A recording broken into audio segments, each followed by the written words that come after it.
This is Humanity at Work, and today's episode, Behind the Black Curtain of a 20-Year Learning and Development Expert. It's brought to you by Everybody Up. Everybody Up provides experiential communication workshops on leadership, employee engagement, and team building. Welcome, everyone, to the Association for Talent Development Austin Chapter podcast series, where we talk about how to bring humanity back to the workplace. And I am your host, Melissa Love.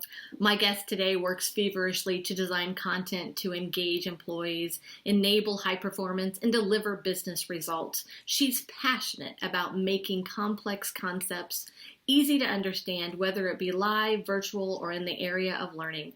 Globally, she brings experts to the table to build content that is relevant to the audience. She has extensive experience in project management, sales enablement, needs analysis, curriculum design, delivery and evaluation, and adult learning methodologies. She helps create peer-to-peer mentoring opportunities, and for nearly 7 years, she has worked on the learning and development team at Dell and is currently a senior advisor for Dell Financial Services. Please help me in welcoming Leah Carruba. Leah, I am just thrilled that you're here with me today. I'm so excited. When I was reviewing your past, I always look at LinkedIn. I'm like, what are these people doing? And luckily, I know a lot of people personally, but I'm like, okay, but like, where have they been in their career? And it appears to me as if you always knew you wanted to work in like the learning and development space. You've always been able to focus your career around instruction, whether it be like in health and wellness, because I know you did that for a number of years, and then now you're in professional development. Was that on purpose or by luck? How did that come to be? So first of all, thank you for having me. I appreciate it. It is an honor. In fact, I had a conversation with a career development counselor many years ago, and we looked at that thread of what is the thing you're passionate about no matter what job you have. Mm-hmm. And absolutely it is. I'm passionate about learning, researching, and then sharing it back, finding ways to make it complex things really simple. I think my brain works in acronyms, so I like to break things down and create acronyms and teach people that way. My dad was a professor, so maybe it's just part of that. It's ingrained in my system. I did a little bit of that in my previous role. I taught as an adjunct professor. I taught fitness classes or basic fitness knowledge, but yeah, I feel like it's absolutely about the passion for learning and then turning it around and teaching it. Right. So maybe it's part of your DNA with your dad being a professor, and then sometimes it's that environmental. So you kind of had that both, where he was a teacher among you, and so that was sort of going around throughout your childhood. So you saw that probably, demonstrated like all the time. And again, I'm wondering, there's that point in our life, because I can remember the exact moment that I knew exactly what I wanted to do, the career before the career I have now. Yeah, isn't that funny? And I'm still just wondering, how did you know that this was what was going to make you happy? I sat on a panel the other night with a bunch of really recent graduates, and they're like, but how do I know this is what I want to do? Or how do I know I'm going to be happy here? So how did you know that this was going to be what makes you happy? That is such an interesting question, because I feel like it was gravity. I gravitated towards it. Mm-hmm. In college, I was a personal trainer, and I was fascinated by learning about anatomy and physiology, and then I wanted to give it back. And then as I moved into graduate school, studying the mind-body connection and counseling, there was a crossroads, and I ended up being a general manager. But then I started studying customer retention, and I started studying how to manage people and sales management. And I constantly was looking at what are the ways that you can do it better? And so I kept gravitating towards what's out there, who's teaching it, what are they saying? Now, how do I bring it back to my organization? And I'm a ham, so I like being in front of people. I get energy from it. Right. So I think it was that kind of combination of the two, because I don't, although I wouldn't mind being an author, I think that takes more of an introverted personality. And it feels like if you're an author, you spend a lot of time on your own. Yeah. And I get energy from people. Yeah. So that I kept gravitating. I mentored a lot of our personal training team. I mentored our sales managers. I ended up building a curriculum for the customer service part of our company, and then moving into high tech, which is where I am now. Same thing. It was, oh my gosh, there's so many avenues to learn. And I'm so curious about, if I had more time, I would want to learn more. Right. It's kind of like being ravenous for the the knowledge. And then how do I take all of that and turn it into something that's simplified for people like me who want to learn it too? Right. So do you have any specific advice for someone wanting to begin their career in L&D? I definitely think you have to hone in on which part you love most, because some people are very analytical, and there's a whole piece to that. There's the LMS and reporting and completions and looking at the data of who's taking it and how are they learning. And then some people are more, extroverted and want to be in front of it and want to take what someone else has designed and present it. So, trainers, sorry, in real life. Right. And then there are people who have that creative piece, the side where I feel like people who are creative and truly want to get into taking the design part of it and making it beautiful, or being more innovative. Right. I do think that the best way to do it is to find those skills and then be a hybrid, because in my role over the past couple of positions I've had, being a hybrid, being able to be in front of a class or behind the computer, designing and analyzing and scoping and consulting with the stakeholders and the SMEs. If you can do both, you're going to get hired. It's going to be a great, way for you to move forward. Right. When you narrow down too much at first, I think that's where people get into trouble. They lock themselves in too quickly. Right. Well, and I think it's always good to know what your strengths are and then play to them. But yeah. I think that it makes you a more well-rounded instructor, facilitator, and instructional designer, researcher, if you have somewhat of an understanding of the other pieces of the pie. To your point, how, you can do tons and tons of research, but not really have a clear picture of how this is going to be facilitated. 100%. And in fact, I think what I loved in my previous role was creating content, creating facilitator guides, and going out to the global training team around the world and getting their analogies and their real world experience and adding that in to make it more relevant to the audience, to our internal customers. And I think that by doing that, I got to get the balance between I'm analyzing, I'm putting in what's, has to be in there because the subject matter expert says it's important. And I'm also balancing that with the people who are on the front lines know what it's really like, and let's make sure we use their analogies, their stories. And it helps to see it from those perspectives. In fact, I think depending on what role you're in, if you're going to be in sales enablement versus a leadership HR talent development role, if you can work at that front level, if you can be in sales, I was in sales when I was a personal trainer and as a general manager. If you can be in a HR role or whatever it is that you're going to support first, frontline, telephone sales before you jump into learning and development, the transition, I've seen the transition be much more fluid because you get it, because you're not talking from your ivory tower and you're talking from your own personal experience. Right, right.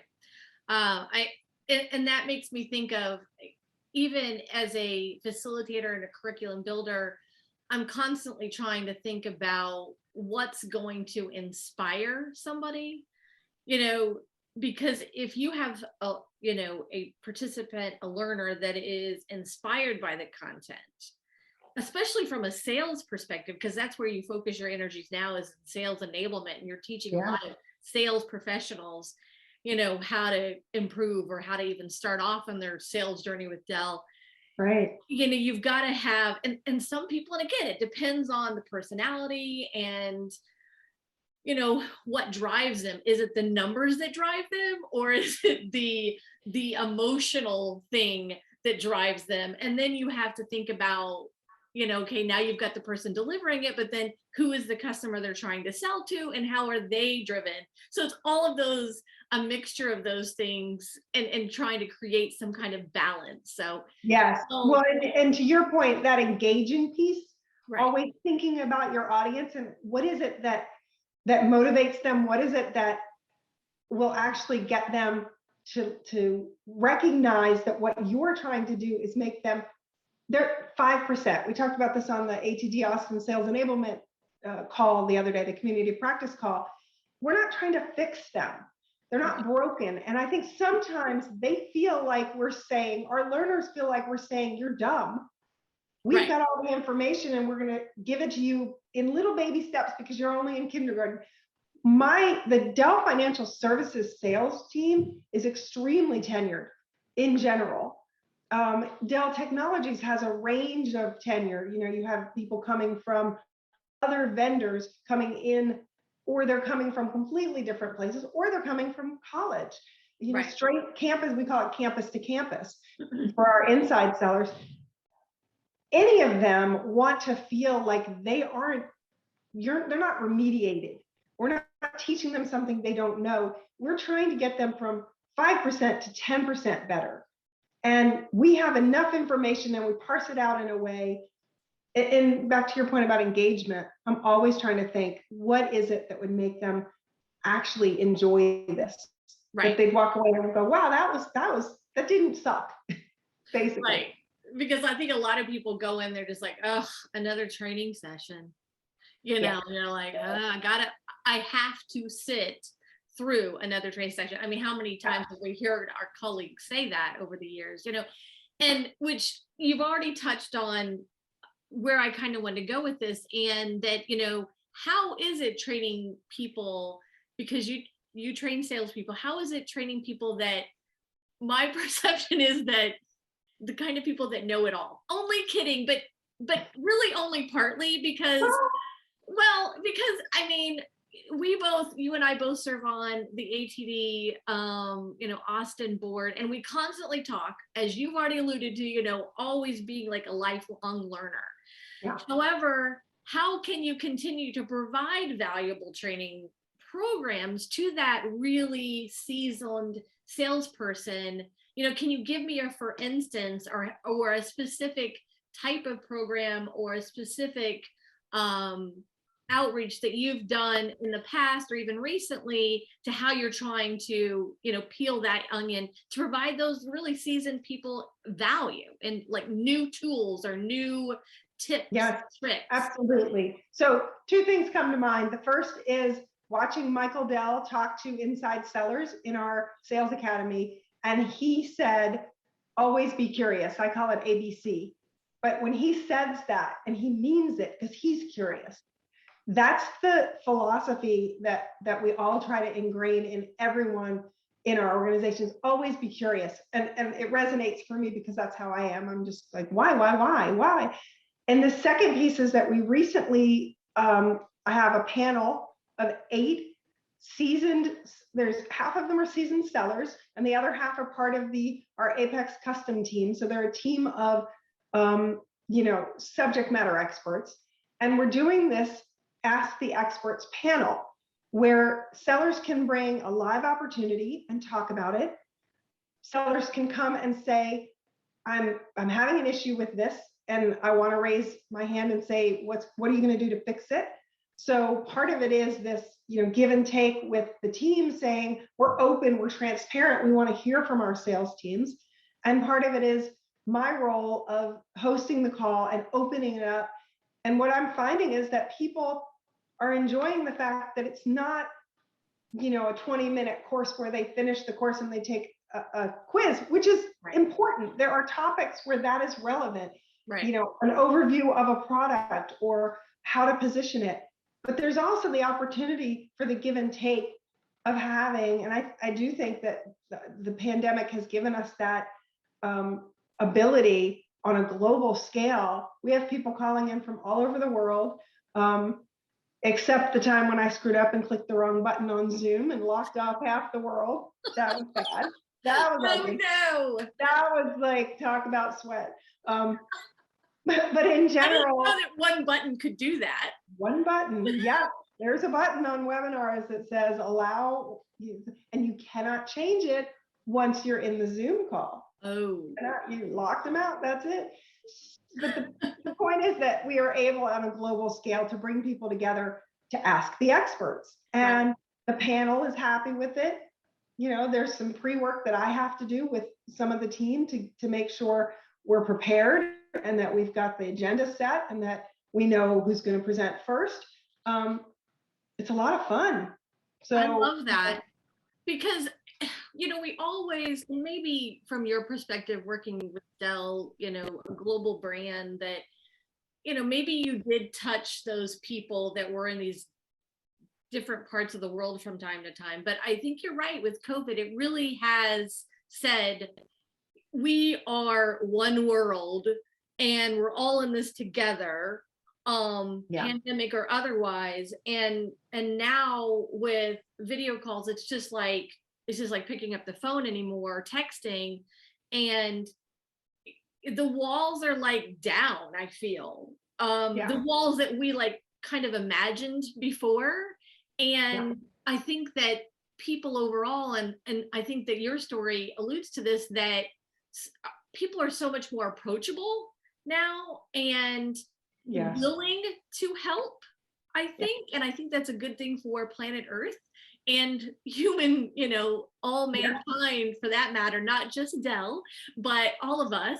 Sure. And it's nice that you've even been able to provide these seasoned professionals with a platform to promote their personal brand. They work hard, they do it well, and a lot of times we all just get our tunnel vision and we're just here and we're just working away, and especially now when we're so cut off from people organically learning from us or organically seeing a win that happens or whatever. And now you're then allowing them to, again, to shine and to share this wealth of knowledge that they've accumulated over time. I think that's a gift. So I hope that they appreciate it. Yeah, I mean, I feel like that is a piece of how you can work with the more seasoned sellers. And we talked about that on the community of practice the other night, that the value of having them be mentors allows them to recognize that in this part of their career, this is part of who they are and what they love. And maybe it just always was, and they've been teaching their customers the whole time. Right. And now they're turning it inwardly, and we're kind of pulling that thread for them. I use a lot of my seasoned sellers are the people who are part of my courses. When I create an e-learning, it's not just me narrating in my squeaky voice. It's, a guy named Bob and a guy named Bruce and a woman named Jenny who has the most beautiful voice. She's from the Netherlands and she's got a gorgeous, lovely voice. And there are people around the world that we can bring in because they have that knowledge. And then if you flip it to the newer sellers, making sure they know that you're there to support them, but not to tell them they're wrong, or they're dumb, or they're less than, but to say there's a lot to learn and there's a lot of behaviors to practice. And I think, going back to what you said about new people coming into learning and development, I do think it's a servant leader kind of role. I think that, specifically in sales enablement or sales training, probably even in leadership, we do serve our customers internally. And sometimes if you're in marketing externally, and you have to have that passion for doing, when somebody texts you at 10 o'clock at night from another region to say, can you please do blah, blah, blah. Right. Absolutely, because I know what you're up to right now. I know where you are and you're sitting and you're about to run a Zoom call and you need this information. Sure, not everybody gets it. Right. But for me, it's part of what I love about being in learning and development. Yeah. So I think I mentioned this a few days ago, but I just started working for a global training and development company. And over the past couple weeks, I've been involved in a lot of different training sessions, ranging from e-learning modules, both video and PowerPoint with a nice little quiz at the end, Nice. to live group discussions and training, to one-on-one sessions. Well, I always feel the greatest impact is by experiential learning, because I learn by doing, let me push the button. Yeah. They have done a really nice job, I will say, of creating these really short videos that will also prove to be a huge resource library for me when I actually start rolling up my sleeves and digging in and getting my hands dirty. I like the idea that all of these videos mostly range from like 90 seconds to 3.5 minutes at most. Wow. It's like beautifully constructed little bits of information. And I know that you've worked on a few micro learning projects, as we'll call it.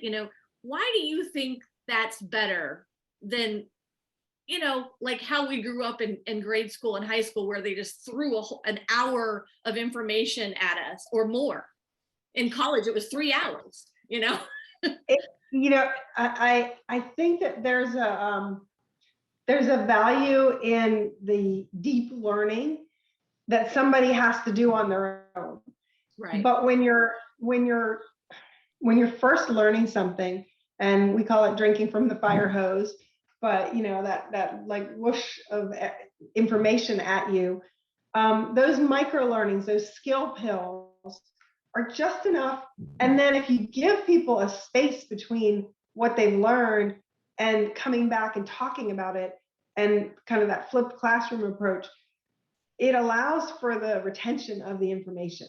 And I do think that nowadays people are accustomed to a 5-minute YouTube to teach them when we're trying to refinish our garage doors. YouTube videos later, and we think we're experts. It's going to be a little scary. But it's the culture, but it's also the recognition that people need just enough to focus on and absorb. And I believe that you have to follow that up with a flipped classroom approach, where you come together and you do discussions about what they learned and how they're going to apply it. So I think that that's kind of that balance between application and knowledge,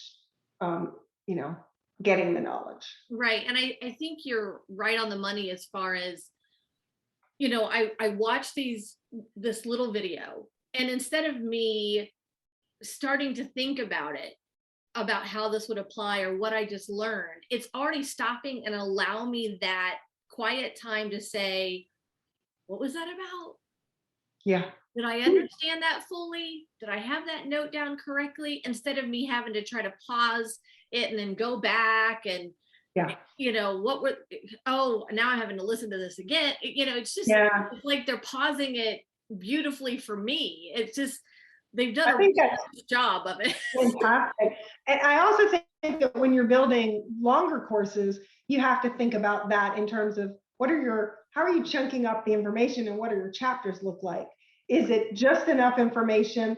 And that's where you have to actually, if you're in the field, be comfortable to say to your stakeholders and your subject matter experts, that's enough information. Right. If we need more, we should be thinking about a second module or a second chapter, or expanding on this, but not cramming it all in to one one piece of, it's like when you go to the bookstore and you look for a book, you're not looking for War and Peace, most people. Right. Um, Right. you Well, know, and are there certain things that you have put into micro learning pieces, um, specifically for your salespeople, or specific topics or kinds of programs that you've created, like these micro learning ways? Or, and if it's not, I just gave like a video, but there's other micro learning things out there, other well, vehicles of them. yes, and actually, it's kind of funny. I love that I'm a guest on this podcast because that's one of the skill pills that we've created are 15-minute, 10 to 15-minute podcasts with sales leaders and sales, tenured sellers talking and breaking down this huge new offer that we have, this payment solution, into tiny topics. So we're talking about what does it mean to the sellers, and we're talking about what are the services that are applied to it and the console that comes with it. So we're breaking it up and we're talking with different people. I'm talking with people from different parts of the company. So as the learners, they're never hearing from aside from the moderator and myself, all of our guests are pretty much different people, right, with different knowledge bases. And I will say it's really hard to do a 15-minute podcast. right. And that's what I'm trying to say. Like, can we cut it to, 4 questions, 15 minutes? It's a challenge. Right. But the goal is to let somebody go out for a walk and listen and absorb it. And it's just enough to get to wet their whistle, and also introduce them to some people who they might be able to reach out to and talk to later. So that's one skill pill. I'm trying to think of any others that we've been doing lately. Even if it's a follow-up skill pill to maybe a longer session, and it's maybe just an email form to say, hey, here's just one little reminder about what we learned on Friday. Yeah. Remember this. And it's like, sometimes it's maybe just one phrase, Yes. but it's the one thing that might inspire them to remember the other paragraph around it. I don't know, there's just so many different ways that you can approach micro learning. So I think that there are some really amazing tools now between MS Teams and Slack and HouseSpace and some others that there was a trainer, you just reminded me of a woman named Bonnie who was a trainer. After people left her course, she would send an email once a week for I think, 90 days. And it was one sentence reminding them of something that was part of the course. And yes, it's labor intensive, which is why I think maybe Slack or Teams or something where it becomes a conversation and a push pull is better. In fact, we have a Teams page for our Apex offers. It's a huge community of people. right. And when they have questions, they go there and they ask them. But as a trainer, I could jump in there and populate a question.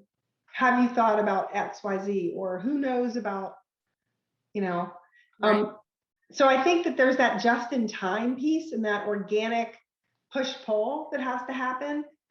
That is the shorter, reminders of what they learned or checking to be sure they know they have support. Right. Well, and I think that another thing that I've seen happen at this new company is also, so I've seen the video, I've done the little quiz, and then I'll see a one pager PDF on like a how to of like one specific task or how to do one certain thing in this new system.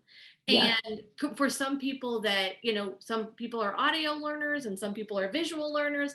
I love that little document behind, so I don't have to wait for somebody to say what I need them to say. I can scan it and then find my answer. I'm not a patient person. So I love that support documentation is a beautiful, beautiful thing. I used to be skeptical of job aids, that I'm working so hard to make this thing beautiful and getting all this information from my SMEs and nobody's going to look at it. And what I realized recently is we have a couple of job aids, how to put an MS Stream video, how to put a video on MS Stream, how to do the things that I do for my job, and I use them. And I actually have them on my desktop. If I showed you my desktop, I have 4 job aids that I go back to. It's starting to become rote, so I don't need them. But it occurred to me, if I'm using the job aids that my team built for us, then people out there must be using the job aids that I build. I hope, I can only hope that the work that we do, because sometimes you do feel like, why am I creating this? Right. Even the podcast, I think to myself, is anybody listening? And I do need to figure out, is there a way, we've got to do some figuring out of how to know what they think and how, if they like it. We do a lot of surveys and things like that, but you're absolutely right. Those little things that hit people at the right time are so valuable. Yeah, agreed. Well, Leah, thank you again. And I'm going to end our discussion with some rapid fire questions. Okay. Are you ready? All right. Yes. I love this part. Favorite color? Hot pink. Yay! Can you tell? Do you have a nickname? And if so, what is it? My mother used to call me Leah Pooh because she and I both adore Winnie the Pooh, everything Winnie the Pooh, the stories, the characters, the relationships. So yeah, my mom's really the only one, she's passed, but she called me Leah Pooh. I love that. Would you prefer to speak a foreign language, in addition to maybe one that you maybe already know, or be able to talk to animals? Ooh, that's hard. I've always wanted to speak other languages, so I think I'd have to go with that. Although I love animals, but I think that would take me farther. All right. And texting or talking? I think talking. Yeah. Talking. Yeah. Texting wears me out. I usually end up audio texting. I do if I can. So I guess it is talking. Yeah. Yeah, I guess it is. You know that. And what do you wish you would have done differently in your first management position?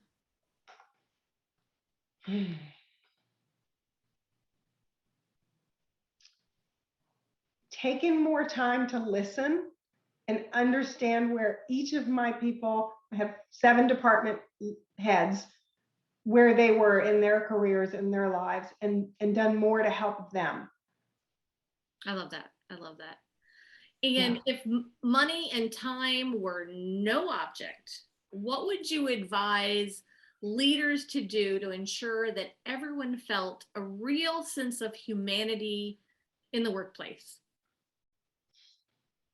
What a great question. I think that if they would create opportunities for people to pause what they're doing to do something for others, whether it be their colleagues or outside of that, like Dell is supporting the A21 Initiative for Freedom to End Human Trafficking. And it's amazing. And I wish that leaders would find that on a regular basis, that it's not a big initiative, but on a regular basis. How do we do things not for our company, not for our customers, not for ourselves, but for others who can't do it for them, and build that into their quarterly activities. I love that. Well, thank you again, Leah. I appreciate your time so much. My pleasure. Thank you. That is today's episode. I would like to thank you, my listener, for your time, and our guest, Leah Carruba, for her contribution to this show. Look out for our next episode on tdaustin.org. Be sure to like our LinkedIn and Facebook pages. And if you would like to be featured on this show, send your request to me at podcasts@tdaustin, or feel free to reach out to me on LinkedIn.